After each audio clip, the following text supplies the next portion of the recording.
situação era boa, só que foi acontecendo, os gastos da França, os gastos do rei com muitas coisas, foi fazendo com que a economia declinasse. Ele tinha que sustentar todos os gastos da nobreza. Tipo, ele tinha que pagar todas as ostentações do pessoal, da nobreza. E aí,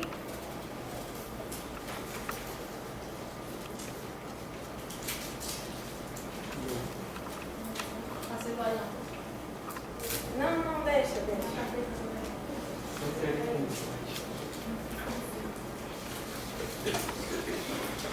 Sim. A única saída que o rei encontrou foi cobrar impostos de todo mundo, inclusive do clero e da nobreza. Então, em 1787, ele convocou uma reunião com os representantes do clero e da nobreza, para tentar convencer eles e mostrar a situação da França, a situação financeira da França. Só que o clero e a nobreza eles não aceitaram, e além disso eles exigiram mais poder mais influência na administração do rei. E aí eles pegaram e pediram ao rei, eles convocaram o rei, exigiram o rei para fazer uma reunião com todos os estados e o rei. E aí, em maio de 1789, foi feita a reunião no Palácio de Versalhes com 300 deputados do clero, 300 da nobreza e 600 do terceiro estado.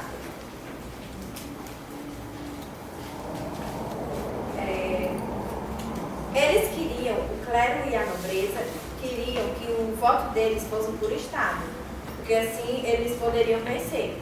Já o terceiro estado ele queria que fosse individual, porque eles eram 600. Então, eles ficaram brigando lá entre si, por causa da forma de votação, que estava meio, sei lá. Tá, deixa eu falar de novo. Eles ficaram lá, debatendo entre si sobre a forma de votação. Sobre a forma de votação. E aí depois de um tempo, o rei mandou fechar o palácio, porque eles só estavam debatendo lá, entendeu? Aí mandaram fechar. É só isso.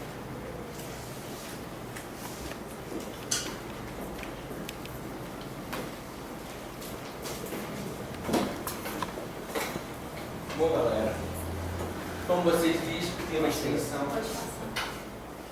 Estava um clima de tensão, principalmente no terceiro estado. Eles queriam melhoria. Eles queriam se reunir, só que o rei tinha mandado fechar todos os portões. Foi aí então que um deles decidiu se juntar lá na sala onde aconteciam os Jogos da Pela. Pela, para quem não sabe, é uma espécie de tênis, onde ele tem como um ancestral. Aqui, ó, jogo da Pela. Então, o que era Pela, era uma espécie de tênis, um ancestral do tênis. Lá eles se juntaram, você vai que subiu em cima da mesa e falou assim, ó, nós vamos ficar unidos e jamais se separaremos até que a França tenha uma constituição. A partir daí eles começaram a se reunir aqui nessa sala e lá ficaram conversando sobre isso. Eles motivaram várias pessoas a se revoltarem contra isso. E um grande evento é a Bastida. Como ocorreu? Um jornalista começou a falar que o rei ia fazer a maior repressão para combater eles. Eles ficaram com medo, então o que eles fizeram? Foram se armar. Foram pegar umas armas no hospital, só que um deles disseram que onde tinha pólvora mesmo era da Bastilha. Então várias pessoas foram lá, ó, foram invadir a Bastilha atrás de pólvora e armas. Só que o exército ainda tentou parar eles, mas não conseguiram. Eles invadiram, soltaram os presos. A Bastilha era o quê? Ela era uma fortaleza medieval, um círculo de prisão, onde o rei colocava todo aquele que ia se opor a ele. libertaram os presos, invadiram, queimaram e destruíram a Bastilha, que marcou um grande enfraquecimento do poder monárquico e marco da Revolução. Bom, o acontecimento da Bastilha foi se espalhando no campo. Isso criou uma motivação para o povo, os camponeses. Eles começaram a saquear os castelos dos senhores, roubando alimentos, fazendo muitas coisas. E os nobres, com medo, eles começaram a ir para a Áustria. Esse período ficou chamado de Grande Medo, e marcou o grande medo da aristocracia. Aí teve a Assembleia. A Assembleia fez várias coisas, como, por exemplo, não era mais 3 estados, aboliram. Acabou com os impostos diretos. E depois de várias discussões, eles convenceram ao rei a assinar a Constituição, formando a Assembleia Nacional Constituinte. O rei, Constituinte. O rei já não seria mais absoluto, nem porque Deus quis que ele fosse o rei, nem direito divino. Ele seria rei porque ele seria rei porque a Assembleia tinha escolhido. Aí tem os direitos dos homens, que foi um grande marco. Refletia muito das ideias iluministas da época, onde o homem seria livre para fazer o que, teria direito de propriedade para outras coisas. E não seria só na França, mas universal, em qualquer ponto era para ser respeitado o direito dos homens. Depois a Assembleia Constituinte, depois a Constituição ela marcou muito a fraqueza da aristocracia, mas ela também não correspondeu aos interesses dos camponeses, de ser tirado mais baixo sem ser alta burguesia. Ele só atendeu os interesses da alta burguesia, que foi tirando as taxas, as barreiras fiscalizadas para pegar produtos importados, que era mais barato. E os camponeses queriam as terras comunais, o que era? Cada um tinha 3 terras. Os camponeses tinham as suas, os nobres tinham as suas e tinham as comunais, que eram tanto dos camponeses quanto dos nobres. Eles queriam essas terras comunais, mas o que foi que ela fez? Ela cercou e vendeu. E também teve o Estado, o clero. Ele pegou, estatizou todas as terras do clero e vendeu para nobres e outros cantos. E os cleros passaram a ser do Estado, os funcionários seriam funcionários do Estado. E teve o clero que apoiou o clero e teve o que não apoiou. Aí depois que a Constituição foi terminada, ela foi dissolvida e foi formada a Assembleia Nacional Legislativa. A partir daí o rei só tinha poder executivo. E todos esses anos seriam formados pela Assembleia, que foram escolhidos novos deputados para isso. Muita gente entra nessa Assembleia aqui, e várias pessoas sentavam à direita e à esquerda. Quem sentava à direita seriam os mais conservadores, e os esquerdos seriam mais radicais. Os conservadores eram os girondinos. Para eles a revolução já tinha sido feita. Girondinos jacobinos. Sim, os girondinos, eles chamavam assim porque se rompiam na Gironda. Eles eram já mais conservadores, para eles a revolução tinha sido feita, já era uma monarquia constituinte, ou seja, o rei tinha que teve a Constituição, mas já os jacobinos pensavam que os jacobinos eram radicais. Eles já pensavam que a lei era só um ponto de impacto para começar mais mudanças. Bom, o rei foi formado uma guarda nacional, que seria o quê? O que seria a guarda nacional? Formado pelo próprio povo. O povo pegou nas armas. Para qualquer evento que ocorresse. O rei tentou fugir, falou assim, aí vamos fugir para a Áustria, se refugiar lá para eles ajudar a gente. Só que eles acabaram sendo pegos. E quando ele foi pego, surgiu muito um sentimento anti-monárquico. Mas só que a Assembleia continuou com ele. Os principais medos, que a gente mais medo foi a Áustria-Prússia, que as ideias revolucionárias acabassem chegando lá no país deles. Então eles quiseram que o rei fosse respeitado. Porém isso não ocorreu. Depois de algum tempo, o rei acabou sendo morto. E no começo, de girondinos, ele tinha grande força. Mas com vários acontecimentos que estavam acontecendo, já foram crescendo. E o exército da Áustria foi tentaram invadir, eles foram derrotados na Batalha de Valmy. E foi feita uma nova conspiração. Depois que a Áustria foi derrotada, com a França, a Inglaterra e a Holanda querendo atacar a França.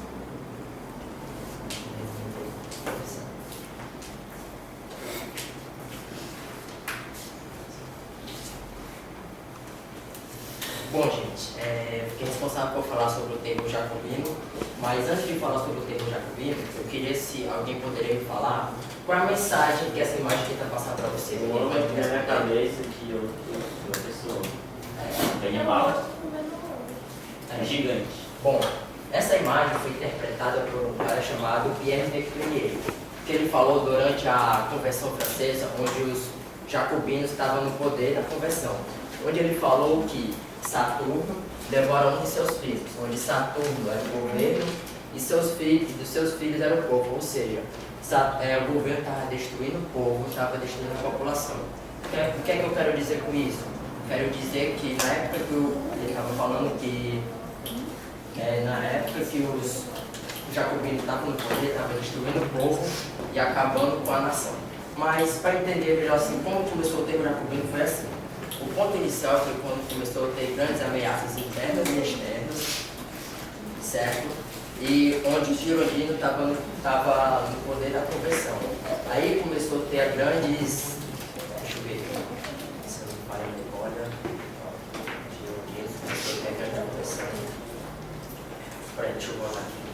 Começou a ter grandes ameaças internas e externas, onde os girondinos estavam no poder. Aí, para minimizar a situação, ele criou um comitê de 12 para minimizar a situação e também que o comitê administrasse a Comuna de Paris. Agindo dessa forma, os aristocratas e a burguesia começaram a desenvolver a grande marcha de assassinatos. Aí o povo começou a ficar revoltado com isso.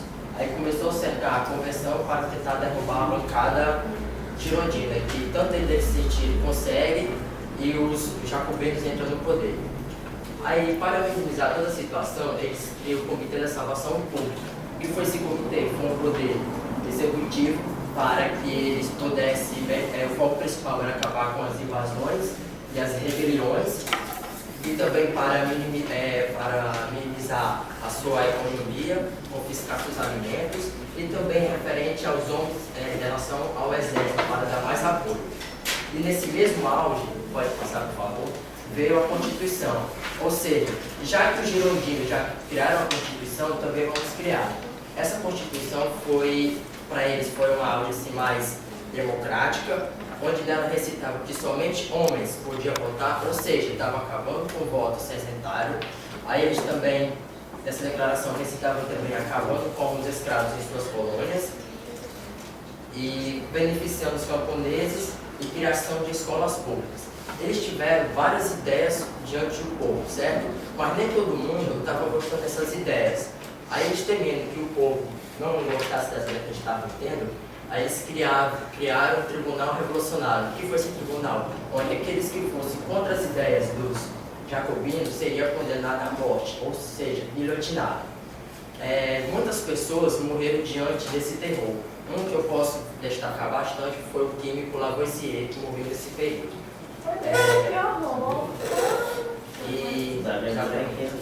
Aí, tanto ele fazer isso, que até seus próprios aliados disseram que ele tinha ido longe demais. E ele matou também um dos seus próprios aliados, o próprio criador da guilhotina, que foi Dante, se não me engano, a pronúncia Dante. Aí, então, tanto ele fazer isso, seu período ficou marcado como terror jacobino. Mas quem foi o principal, assim, o líder principal de fazer isso foi Robespierre e Saint-Just, né? Mas o cabeça mesmo era Robespierre. Mas por que ele estava fazendo isso? Ele estava fazendo isso para ele estava defendendo a grande Revolução Francesa diante dos jacobinos. Aí começou a fazer vários terror e também começou a matar os líderes populares. Quando ele começou a fazer esse matar os líderes populares, começou a perder o prestígio que a população tinha nele. Aí, aproveitando que o povo começou a ficar se afastado do Robespierre, os girondinos aproveitaram para dar um golpe de nome terminador, que foi um golpe para derrubar Robespierre, e eles no final conseguem, e ele, quando ele morre. Muitos dos jacobinos morreram na guilhotina e alguns foram presos.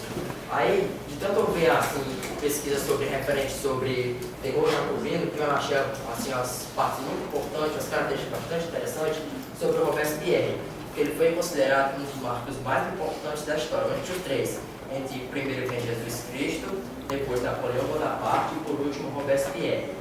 E também os historiadores falaram que ele foi considerado como uma pessoa, assim, o cara o cara responsável por derramar sangue referente à Revolução Francesa. Aí deram várias qualidades a ele, como usurpador, demoníaco e louco. Mas ele mesmo se considerava como um grande patriota do seu país. Eu queria só colocar alguns detalhes aqui, né? O Kelvin colocou que muitas pessoas foram guilhotinadas, certo? Inclusive o inventor da guilhotina, que foi Danton. Bom, o inventor da guilhotina chamava-se Guillotine, certo? Daí o nome, guilhotina, certo? Danton era um dos líderes. Não, ele não falou que ele criou, ele falou que ele aprimorou. Tá, pode ser que ele tenha aprimorado. O Danton era um dos líderes populares do movimento revolucionário da França e fazia parte da esquerda. Só que no processo revolucionário ele acabou se colocando contra muitas das medidas tomadas pelo Comitê Revolucionário, pelos jacobinos e por Robespierre, e aí acabou sendo considerado um traidor e acabou sendo guilhotinado. Isso foi um dos fatores que levou, né, a uma certa revolta popular contra os jacobinos, né? Certo. Joseph Guillotine foi quem usou, né? Bom, então, e outra coisa que ele falou foi o golpe de 9 Thermidor, certo? Que ele chamou aí de Terminador. Thermidor, Brumário e outros nomes mais que vão aparecer fazem parte do novo calendário francês. Continuem. Sim. Qualquer dúvida pode perguntar. Ó, aí a gente viu com o Calvin e com o Jackson que o pessoal tava tudo assim, né? Tudo louco, não sei o quê. Tava fazendo mó terror. Tá parecendo eu. Tava fazendo terror e tudo mais. Sim, os girondinos, que a gente viu que era do grupo da direita, o grupo mais conservador, eles eram a burguesia. Eles queriam o quê? O Silvio falou que eles queriam estar no poder. Eles queriam estar no poder. Eles achavam que a revolução já tinha ido longe demais, com essas revoltas todas, tinha matado um monte de gente.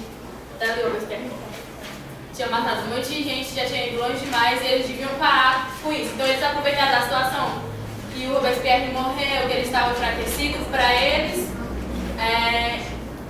ficarem no poder. Quando eles conseguiram ficar no poder, aí o diretório foi o quê? Foi a fase conservadora da revolução toda que estava acontecendo. Só que eles não tinham apoio popular. Eles não tinham apoio popular. Eles não tinham apoio popular, a população continuava revoltosa do mesmo jeito e tinham pequenas insurreições assim, de gente que queria voltar de novo com a revolução, como teve a continuação dos iguais. Pode passar. Eu não falei isso aí. Não, não falei isso também. Não, deixei.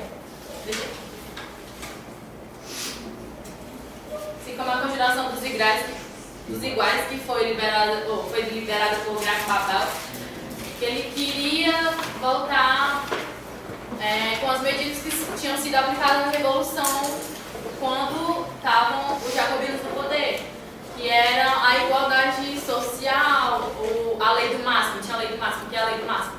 A lei do máximo é ter um preço máximo para o pão. Eles só podiam comprar até aquele limite que eles estabeleciam. Com a implantação do diretório, essa lei do máximo foi abolida. Isso fez com que os burgueses ganhassem muito dinheiro. Em 1795 foi aprovada a Constituição do Diretório, que foi a terceira desde 1791, ou seja, em curto período. Sim. No diretório também. Eles o voto passou a ser censitário. Eu vi um livro que o voto censitário era o quê? O voto que só quem podia votar era proprietário de terras. Outro livro dizia que só quem podia votar era quem pagava impostos. E o Salvador me disse que só quem podia votar era uma pessoa que tinha um certo tanto de dinheiro. Aí o poder executivo, de executar as leis, ficou na mão do diretório, composto por 5 pessoas eleitas por 5 deputados. E o legislativo por 2 câmaras eleitas, o Conselho dos 500 e os anciões.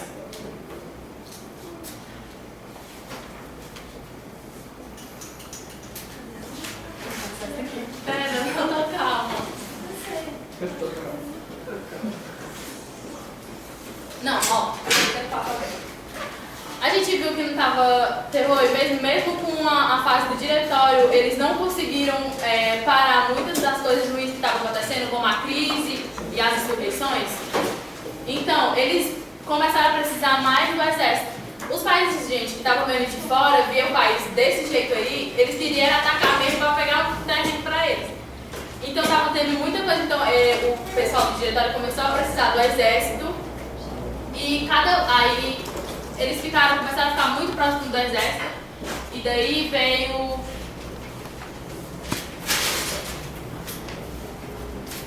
o Napoleão Bonaparte. Ele era pequeno mesmo. Daí veio o Napoleão Bonaparte. O Napoleão Bonaparte, ele não só conseguiu parar com os países que estavam atacando, como conseguiu deixar eles tudo na defensiva. E a população que estava assim, O William sai de cima da mesa, ele pode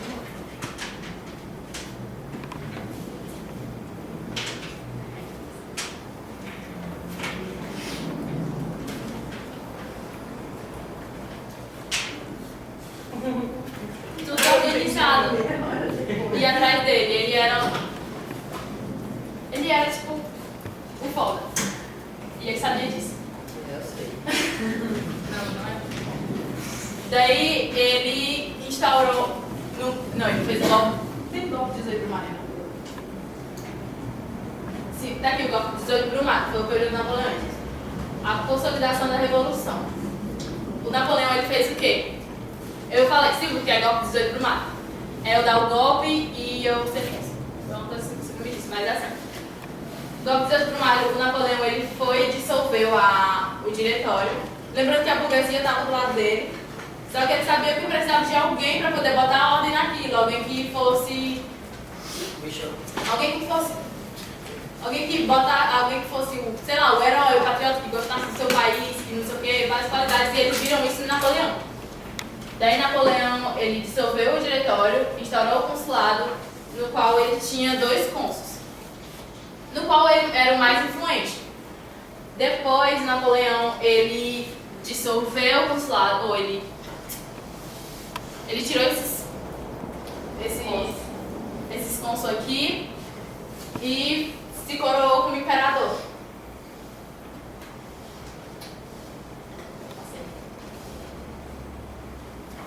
Peraí. Eu vou fazer uma pergunta retórica para vocês responder. Essa é a pergunta. Você acha que o Brasil seria mais justo se o governo tomasse uma parte das terras dos fazendeiros mais ricos e distribuísse entre as famílias dos camponeses sem terra? Como é possível fazer leis justas? As pessoas comuns devem ter o direito de criticar o governo? Quais são os direitos do cidadão? Qual é a melhor maneira de se resolver os problemas sociais? Com reformas lentas e graduais? Ou mudanças rápidas e radicais? Ou seja, por meio de uma revolução? Todas essas perguntas são bastante atuais, não concorda? Mas você sabe quando foi que elas foram colocadas pela primeira vez? Durante a célebre Revolução Francesa, iniciada em 1789. Gente, depois daqui... Por que passa? Deixa eu ver. E bota lá no calendário. Depois daqui, era como se Napoleão e a burguesia dissessem assim: pronto, acabou, agora a gente vai só o quê? Desenvolver o país. Foi ali que eles ficaram estabilizados para poder fazer uma economia forte baseada no capitalismo. E a Conjuração dos Iguais, ela foi considerada o primeiro movimento socialista. Então, ela foi até. Eles foram julgados como.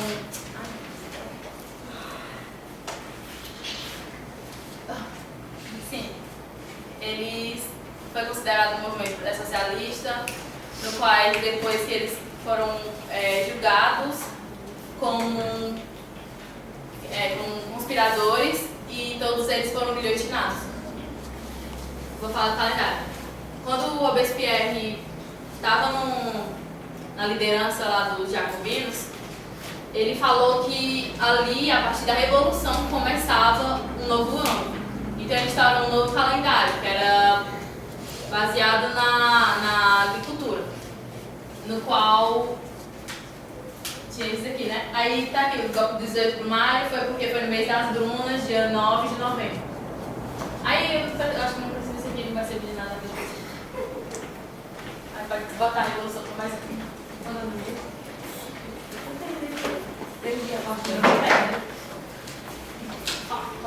Vou falar da Revolução Francesa como exemplo. O que é que essa revolução toda serviu para o mundo, inspirou para o mundo, o que é que aconteceu dela? Vamos lá. A Revolução Francesa ela não ficou somente na França. Esses acontecimentos não foram algo que aconteceram somente na França e não foram ideias que aconteceram, coisas que beneficiaram somente as pessoas na França. Essas ideias da Revolução Francesa se espalharam por toda a Europa. Ela representava para muitos povos a ideia de liberdade, a ideia de que as pessoas poderiam se juntarem e meio que tirar essa opressão, essa repressão que elas sentiam.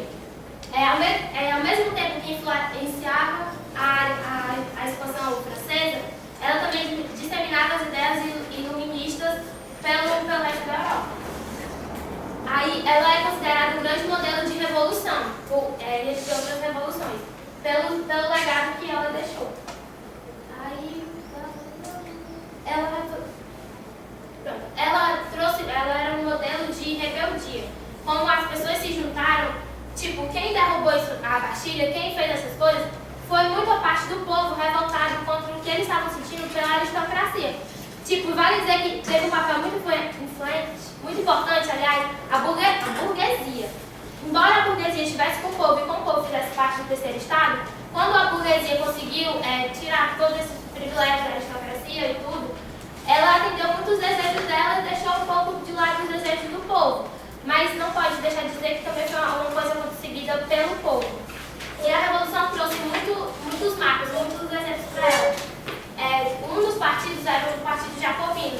Com a Revolução Francesa, tinha uns partidos jacobinos lá. Depois, na Europa e outros países, também existiram ainda países jacobinos. Aí, um dos símbolos da Revolução primeiro, tem a queda da Bastilha. A queda da Bastilha aconteceu em 14 de julho de 1779 ou 89. Acho que é 79. Ela, como o Jackson falou, ela era o símbolo da monarquia daquela época, de repressão. E quando o povo derrubou aquilo, foi como se eles pudessem ver que eles são capazes. Foi derrubado um dos símbolos dessa monarquia. Outro marco dessa revolução, da Revolução Francesa, foi a guilhotina. Foi a guilhotina. Teve um período de terror em que a guilhotina, foi usada diversas vezes para condenar diversas pessoas. Ela foi criada, como o senhor falou, por Giuseppe Guillotine.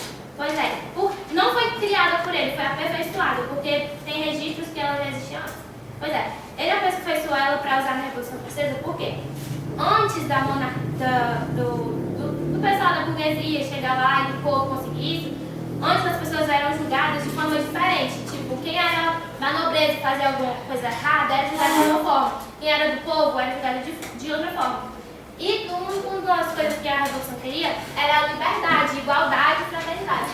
A igualdade se fez também nessa forma da condenação. Com a guilhotina, todos seriam condenados de forma igual. Ou seja, tanto faz você ser rei ou você ser do povo. Se você tivesse feito alguma coisa que eles considerassem errada, você ia sofrer o mesmo tipo de condenação. Uma das pessoas guilhotinadas foi o próprio Luís, o rei. E o Dalto. Foi o Dalto que o Cabo falou. Pois é. Pois é. outro símbolo da Revolução Francesa foi a bandeira. A bandeira tricolor, ela representava nessa ordem, liberdade em azul, igualdade em branco e vermelho, fraternidade. O símbolo da Revolução, ou o lema da Revolução, era liberdade.